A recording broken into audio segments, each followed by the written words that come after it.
Bonjour, mesdames, messieurs, et surtout bienvenue à l'émission Érable en bref. Ici Lydia Jacques. Donc, cette semaine, à Érable en bref, la TVCE a décidé d'analyser le fameux budget qui a été présenté la semaine dernière. Pour ce faire, nos deux invités. Il y aura le député d'Arthabascan Érable et whip en chef du gouvernement Legault, M. Éric Lefebvre.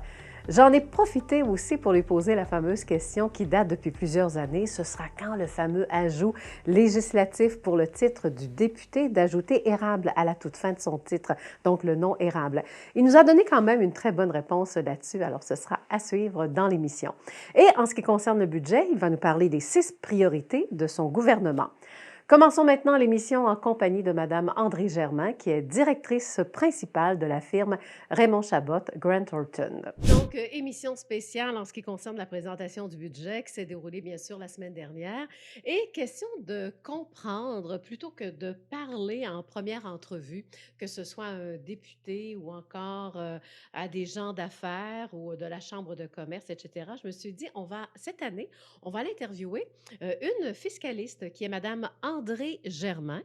Et Madame Germain est directrice principale de la firme Raymond Chabot Grant Thornton. Alors, je pense qu'on va avoir des détails sur le budget ou encore qu'est-ce que la firme a pensé justement de ce budget-là qu'on appelle le fameux budget du ministre des Finances, Éric Girard, donc le budget Girard. Alors, bonjour tout d'abord, Madame André Germain, bonjour. Bonjour, bonjour. Alors, votre première réaction, là, premièrement, les, euh, les gens de la finance ont reçu le budget une journée avant pour pouvoir l'analyser, je crois. Est-ce que je me trompe? En fait, il y a les gens qui étaient au huis clos hier qui ont pu l'avoir avant, mais nous, on l'a eu en même temps que tout le monde là, à 16 heures, lors Donc, de la oh, lecture OK. du discours. Donc, vous avez eu une grosse journée lors de Une grosse la soirée, ben c'est présentation du toujours budget. comme ça, là, des soirs de budget, on passe toujours la soirée, là, on analyse le budget, les mesures, puis on regarde qu'est-ce que ça a comme incidence là, dans notre région. Bon, une première impression. Ça a été quoi quand vous avez entendu le budget pour la première fois? Ben, pour la première fois, on l'a trouvé un petit peu, simpliste, qu'il y avait pas beaucoup de mesures. Il y a seulement qu'une mesure qui touche, la mesure la plus populaire qui touche, tout le monde. Sinon, pour les entreprises, il y avait pas beaucoup de mesures. C'est certain que la CAQ arrive aussi de loin, là, depuis l'élection de 2018, il y a eu la crise, il y a eu la COVID-19. Ensuite, là, il y a pendant environ 2 ans, là, après ça, il y a la guerre en Ukraine qui a aussi des répercussions économiques. C'est certain qu'on part de loin, là, mais non, le budget, on l'a trouvé assez simple là, à première vue. Puis on s'attendait à beaucoup plus de mesures, surtout au niveau de la hausse du coût de la vie, parce que ça affecte vraiment beaucoup de gens, là, c'est l'inflation. Euh, on l'a Mais trouvé assez simple. oui, ben, je peux donner un exemple sur, l'inflation. En tout cas, pour la classe moyenne et moins, bien, les gens qui sont propriétaires, que ce soit d'un chalet, d'une maison, ben, cette année, il y a une décision qui se prend, soit on vend le chalet ou on vend la maison. Alors ou encore on va commencer par les meubles. Hein, et c'est grave quand on parle quand même, d'inflation, là, ça touche des gens et là, c'est notre budget du Québec, donc ça touche, les Québécois. Alors, est-ce que c'est le genre d'exemple, que vous pensiez? En fait, lors des consultations pré-budgétaires, mon Chabot Grant Thornton, on avait fait des représentations pour présenter des idées de mesures. Mmh. Puis, entre autres, nous, on axait un petit peu plus sur des mesures qui forceraient l'épargne. Donc, ça faisait en sorte d'enlever un petit peu de liquidité dans l'économie, puis Mmh. essayer de ralentir un peu l'inflation. La mesure qu'ils ont proposée pour le 500 c'est certain que les gens vont tout être contents de recevoir un chèque, mais on ne pense pas que c'est une mesure qui va venir attaquer la problématique là, vraiment à la base, là, la problématique de l'inflation. C'est trop large, puis c'est pas significatif là, comme Mmh. montant. Donc comme on dit, avant d'épargner, il faut avoir de l'argent pour épargner. C'est ça que vous voulez dire aussi, je pense, hein? Il y avait la possibilité de faire beaucoup avec ce budget-là à cause du contexte économique. Il y avait plusieurs idées sur la table aussi, puis je pense qu'il y a eu un petit peu de le ministre En fait, le ministre Éric Gérard, il se défend en disant qu'il voulait une mesure qui était rapide puis qui était efficace pour tout le monde parce qu'il dit que l'inflation, ça touche tous les ménages et non seulement les gens à faible revenu. Mais je pense que depuis hier, là, c'est assez critiqué, là. Mmh. Est-ce que quand on pense à un budget, on pense toujours aux élections? En tout cas, ça s'est jasé. Vous l'avez entendu aussi de la part des journalistes, même dans les grands médias. C'est à saveur électorale, là, hein? Est-ce qu'on s'en va dans ce sens-là de votre côté? C'est certain que la CAQ a une élection, là, puis ils veulent gagner là, en octobre prochain. Donc, mais eux autres, ils se défendent en disant que c'était pas dans le but de gagner des votes. C'est certain que là, sont beaucoup critiqués avec cette mesure-là. Puis, c'est un budget qui touche pas les. Il y a pratiquement rien pour les PME québécoises. Il aurait pu, il aurait pu aller toucher les taux d'impôt pour les petites entreprises. Il aurait pu assouplir des règles sur les transferts d'entreprises entre personnes liées, là, des Mmh. transferts d'entreprises familiales. Il y avait beaucoup d'opportunités, puis il y a pas beaucoup de choses qui sont sorties de ça, non. Oui, parce que les entreprises, en tout cas, de la part de certaines chambres de commerce, en tout cas les commentaires que j'ai ressortis, c'est plus qu'on disait, bon, pour les entreprises, on aurait aimé avoir plus, pour la main-d'œuvre également, Mhm. parce que c'est des cas quand Ben, même tangibles, oui. exactement. Je pense que le gros raté là, de ce budget-là, c'est vraiment au niveau de la main-d'œuvre. C'est qu'on a une pénurie de main-d'œuvre au Québec, puis elle se ressent dans toutes les industries. Les chambres de commerce l'ont dit en commentaire, les gens d'affaires sont sortis aussi pour le dire. On est quand même déçus qu'il n'y ait rien là-dessus euh, pour contrer là, cette problématique-là de la pénurie de main-d'œuvre. Mmh. Ensuite, qu'est-ce qui ressort, là? Parce que c'est quand même ça c'est combien de pages un budget? Ben, ça dépend, là, mais celui-là, il Ouais. est assez vide, là. Il y a pas mais il y a beaucoup de dépenses dans celui-là. Fait qu'il y a beaucoup d'annonces qui vont injecter des fonds dans certains programmes, mais des mesures comme qu'on est habitué de les voir, des mesures fiscales, il y en avait pas beaucoup, là. C'est des mesures plus générales. Il y a pas beaucoup de mesures générales, excusez-moi, là, c'est vraiment des mesures spécifiques puis qui s'appliquent pas à tout le monde, là. Par Mmh. exemple, le rabais pour les véhicules électriques qui a été réduit, par exemple, les mesures pour les dons, c'est pas des mesures qui s'appliquent à tout le monde. Mmh. Mais pour le système de santé, tout ça, ça va faire quand même, de l'argent qui va compter aussi avec ce qu'on vient de vivre, on peut y aller dans ce sens-là? De votre côté, Oui. ça dit quoi? Ben, c'est des belles mesures. C'est un beau budget qu'ils ont présenté au niveau comptable, si on veut. Fiscalement, là, c'est là qu'on est un peu déçus. Au niveau comptable, oui, ils ont fait un beau travail.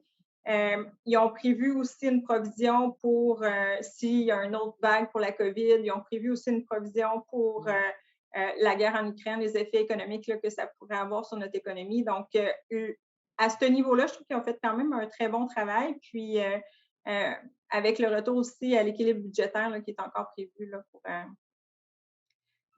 2027-2028, si je ne me trompe pas. Là. Ouais. Dans ce cas-là, supposons que, qu'est-ce qu'on aurait pu rajouter, tiens, au budget pour que même les fiscalistes soient contents et heureux, là? Qu'est-ce qu'on aurait dû penser à quoi exactement? On va préparer le prochain budget, tiens.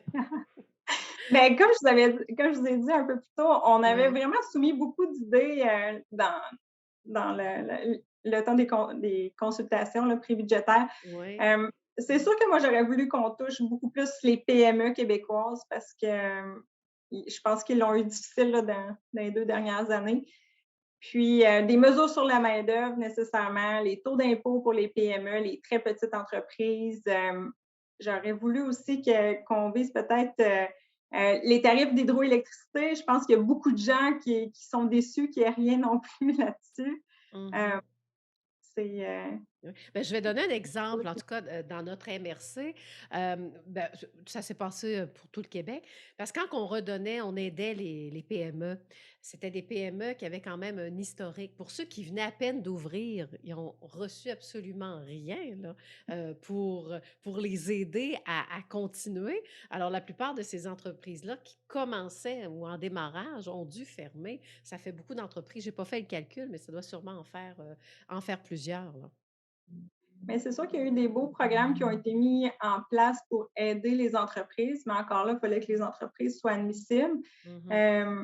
Les subventions salariales, ça a aidé quand même beaucoup d'entreprises à rester en vie, mais là, c'est la reprise économique, puis il faut aussi les soutenir là, pour la reprise. Au niveau du 500 on peut peut-être faire un rappel que si on a des étudiants là, de 18-19 qui habituellement ne produisent pas leur déclaration de revenus parce qu'ils n'ont pas de revenus, ben là, cette année, on devrait produire, même s'il n'y a pas de revenus, pour aller chercher le 500 Mmh. Donc, ça, c'est quand même important aussi pour les gens là, qui disent ben, j'ai pas d'impôt à payer, je ne vais pas produire ma déclaration. Là, pour aller chercher le 500, il faut vraiment produire la déclaration pour 2021.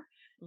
Euh, Sinon, ben, il y a les intérêts aussi sur les prêts étudiants là, ils ont gelé là, les intérêts. Donc, puis, ils ont prolongé la mesure là, jusqu'au 31 décembre 2023. Bon, ben, dans ce cas-là, j'ai une dernière question. C'est quoi la recette en 2022 pour devenir millionnaire rapidement? Qu'est-ce qu'on fait pour devenir millionnaire? Je pense qu'on va devoir attendre au prochain budget. Oui, parce que vous avez apporté quand même des solutions pour qu'on puisse le faire. Fait qu'on on va attendre un an. C'est ça que vous nous proposez. Ben, c'est une bonne idée quand même, hein. On va essayer ça. Alors, merci beaucoup de nous avoir décortiqué le fameux, budget et puis on aura sûrement l'occasion de se reparler, l'an prochain parce que je ne sais pas si vous vous présentez en élection, mais en tout cas, on aura l'occasion d'en savoir plus, voilà. Ben, merci. Au Ah, revoir. merci. Alors, je m'entretenais évidemment avec Madame André Germain, qui est directrice principale de la firme Raymond Chabot Grant Thornton. Donc, on va décortiquer ensemble le fameux budget Girard qui a été présenté donc la semaine dernière. Alors, aujourd'hui, on en profite pour vous présenter, ou plutôt pour décortiquer, qu'est-ce que nous, hein, le particulier ou encore les gens d'affaires, qu'est-ce qu'on doit réellement comprendre de ce budget parce que moi, je ne suis pas fiscaliste.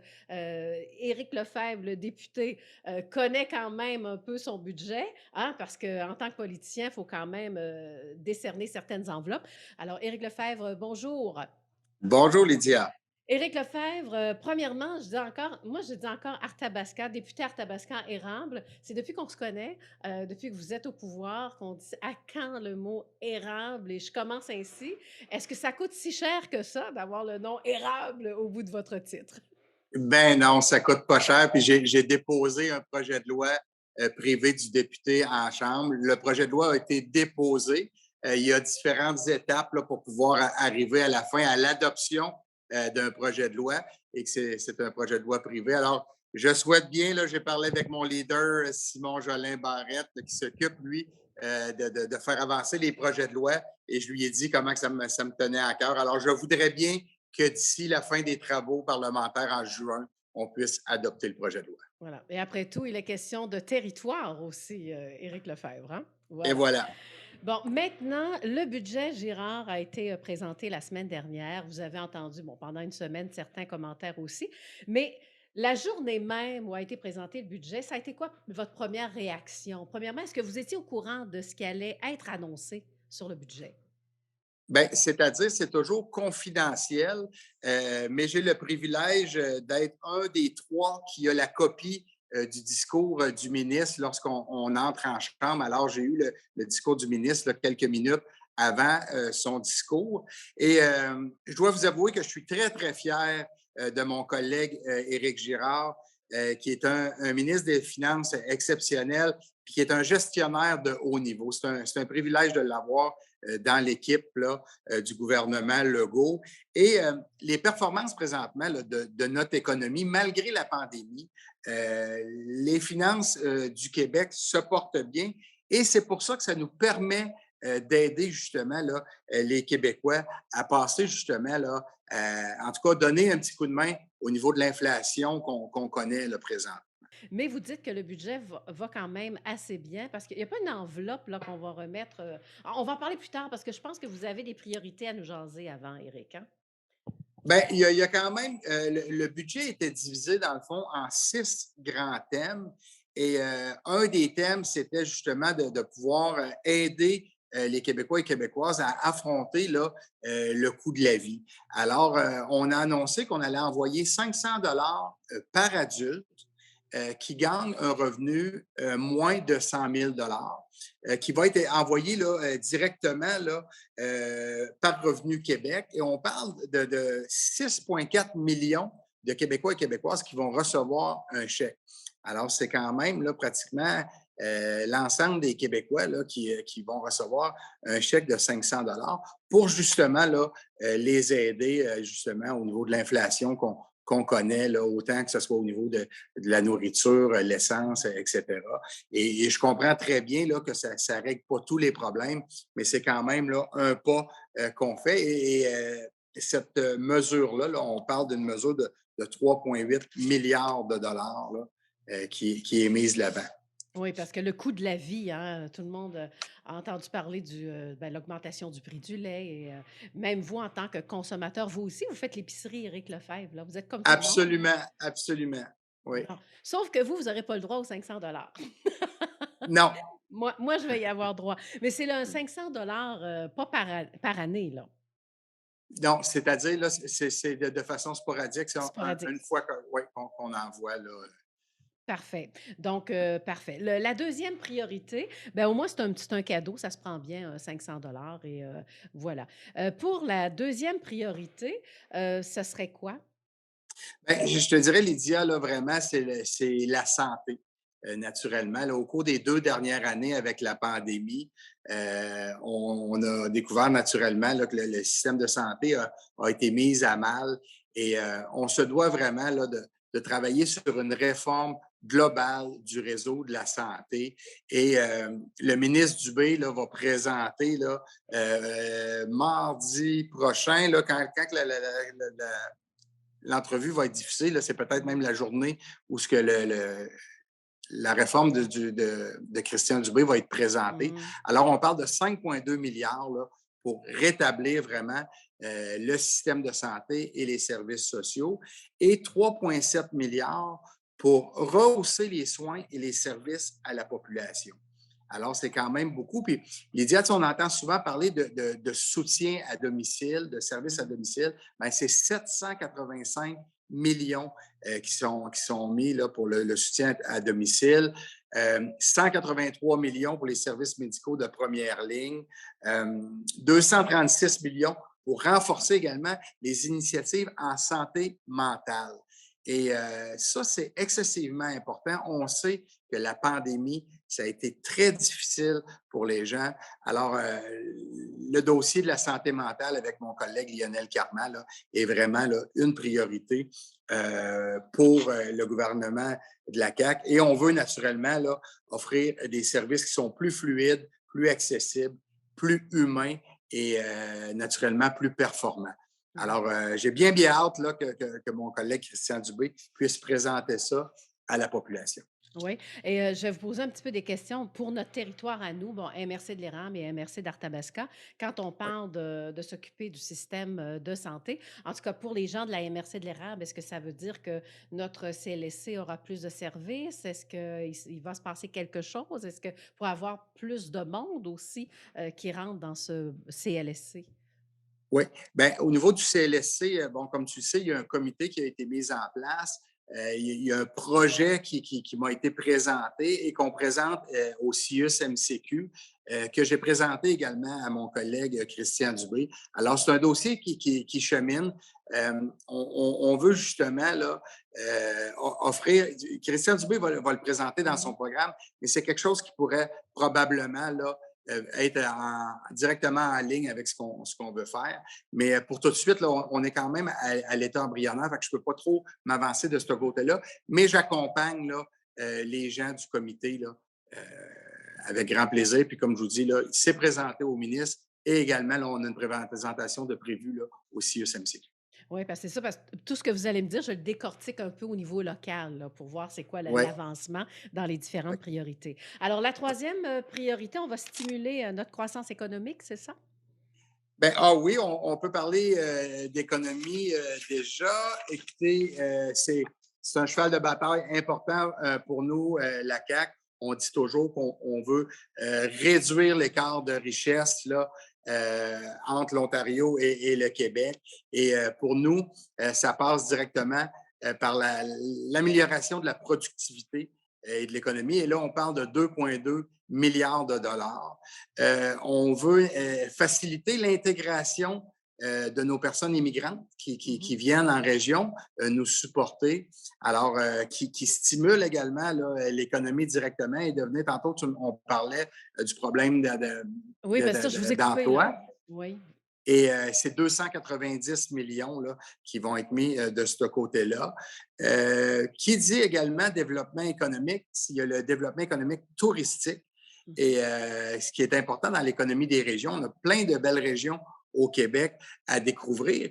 Et s'il y a un côté positif là, de la pandémie, dans les 2 dernières années, les gens ne pouvaient pas aller voyager à l'extérieur. Fait que les gens ont appris déjà à découvrir un peu le Québec. Et les gens découvrent plein de beaux endroits au Québec, dont nous-mêmes, on a du côté de l'érable avec notre joyau qui est le lac William, le manoir du lac qui est là. Et on parle d'un investissement là, de 1,5 milliard au niveau de cette relance au niveau touristique-là. Et également, qui dit développement économique, on parle également de développement économique, mais à travers notre culture. Et là, de ce côté-là, on parle d'un investissement de 258 millions de dollars. Alors, croissance économique, naturellement, c'est important pour nous. C'est une place de choix dans le gouvernement Legault et naturellement, on va miser sur la croissance économique. Donc, on continue avec vos priorités. Je pense qu'à chaque année, on touche un peu le monde de l'éducation. Qu'est-ce qui est ressorti? Bien, absolument. L'éducation, pour nous, elle est primordiale. C'est une des priorités là, depuis le début, lorsqu'on est arrivé en 2018. M. Legault a toujours mis l'éducation, l'économie au cœur des priorités de la CAQ. Et là, on parle de 2,8 milliards de dollars en éducation et en enseignement supérieur pour soutenir et la réussite, mais également la persévérance scolaire de nos enfants pour éviter le décrochage. Parce que veut pas, avec la pandémie, on a vu des étudiants au cégep, à l'université qui ont décroché. Alors, il faut ramener ces jeunes-là à l'école pour qu'ils puissent poursuivre leur cursus universitaire. Alors, on parle d'une somme de 1,6 milliard de dollars. On dit 1,6 milliard, c'est ça que je vous disais, 829 millions pour donner à chaque élève là, les moyens d'aller au bout de leur ambition, mais également améliorer l'accès à la diplomation et aux études supérieures. Parce qu'on sait qu'on a des universités, mais ce n'est pas dans toutes les régions du Québec. Alors, on a un projet présentement de permettre d'avoir des études universitaires qui pourraient être données via le cégep de Victoriaville. On l'a également du côté de Drummondville. Alors, ça aussi, on devrait avoir des bonnes nouvelles très bientôt. Mais pour améliorer l'accès à la diplomation, on parle de 1,2 milliard de dollars supplémentaires. Alors, ce sont des sommes d'argent importantes qui sont ajoutées. Et Oui. la requalification de la main-d'œuvre, ça, c'est un dossier là, sur lequel moi, je table beaucoup parce que si on veut augmenter le salaire moyen des employés, ben, c'est en requalifiant les employés pour leur donner de nouveaux outils pour pouvoir aller chercher un salaire qui est plus élevé et donner une chance aux entreprises d'être encore plus performantes. Alors, tout est lié un dans l'autre. Oui. Et je reviens un peu au sujet bon, de l'université, en tout cas du côté local. Ça fait longtemps qu'on en parle. Hein, on a parlé, demandé de construire une université. Après ça, on dit on va-tu à Trois-Rivières, on va-tu à Sherbrooke. Finalement, on a ramené ça. En tout cas, pour les locaux, ça va être le cégep de Victoriaville, mais ça s'en vient. Là, Oui, bientôt, c'est bientôt. bien, c'est le projet qui a été mis en place, ça s'appelle la faculté. Voilà. Mm. Avec mon ami Yannick Fréchette, qui est le président de la faculté, qui est conseiller municipal à la ville de Victoriaville, également psycho-éducateur. Mm. Et c'est un projet qui est mis en place en collaboration avec le Cégep de Victoriaville qui fournit les locaux directement. La ville de Victoriaville investit de façon importante. Et moi, c'est ce qui m'a aidé à aller présenter ce projet-là à Danielle McCann, qui est la ministre de l'Enseignement supérieur, pour dire à Danielle, la municipalité injecte des sommes d'argent importantes pour qu'on puisse avoir des cours universitaires dans la région. Le Cégep de Victoriaville est là comme partenaire pour fournir des locaux de façon tout à fait gratuite. Alors, on a besoin, on se doit d'être présent et j'espère pouvoir avoir de bonnes nouvelles là, très, très bientôt au cours des prochaines semaines. Voilà, parce que ça prend des profs aussi, hein?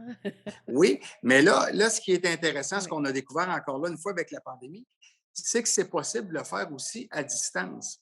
Le meilleur exemple, on est en train de le vivre ensemble présentement, Lydia.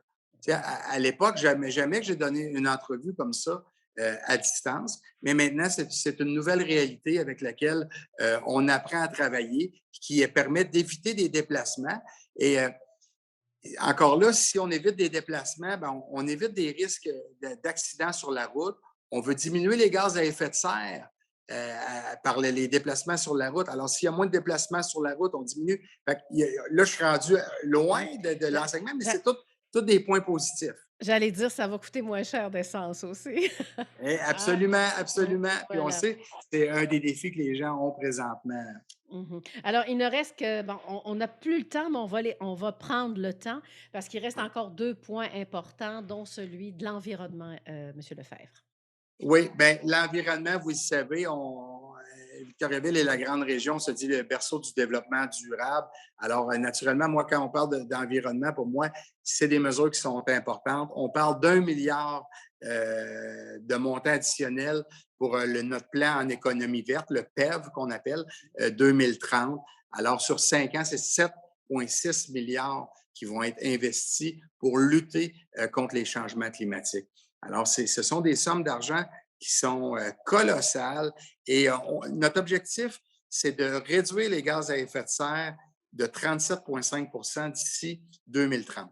Alors, on est très, très fiers du programme. On a un ministre, Benoît Charette, qui est dédié et qui est un homme d'action.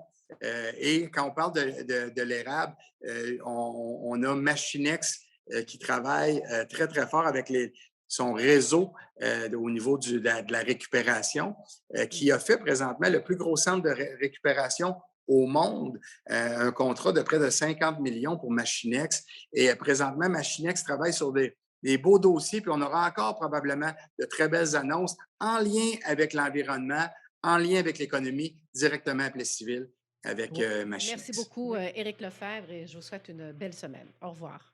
À très bientôt. Bye bye. En espérant que vous avez appris davantage sur le budget Girard. Vous voulez réentendre nos émissions? C'est possible de le faire. L'adresse tvce.org. Une bonne semaine et surtout à la semaine prochaine pour une autre édition de Érable en bref.